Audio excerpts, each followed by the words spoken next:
السلام علیکم. زه یم ستاسو ورور ربیټ خان. جار دې شمه تاجانه. الله دې راته ټول عمر ژوندی لره. ملګرو نو ویډیو مکمل ګورئ او مخکې د ملګرو سره هم شریکه کړئ. نو راځئ دا تاجان دا ویډیو لږه شانتي ګورو.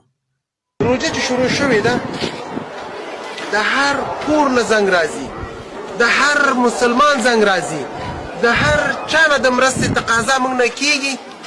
چا ته ځان ورسوو؟ دا زړګۍ نورو تکلیف واخیستو. غربت دومره زیات شوی دی چې زه به پاک رب ته وایم چې الله پاکه ته د خپلو خزانو نه دې سره مرسته وکړي. زه د عمر رضی الله عنه عدل عدالت ته حیران پاتې وم چې زناور د پردي فصل ته نشي کته کېدلی. وهو د یو ولسوالۍ د یو ولایت کونډې نشي ختمولی. موږ یا الله پاکه تا پیدا کړي ته به مرسته کړې ورسره. یا الله پاکه ته د خپلو سره مرسته وکړې. ستا بندګان دي تا نه غواړي.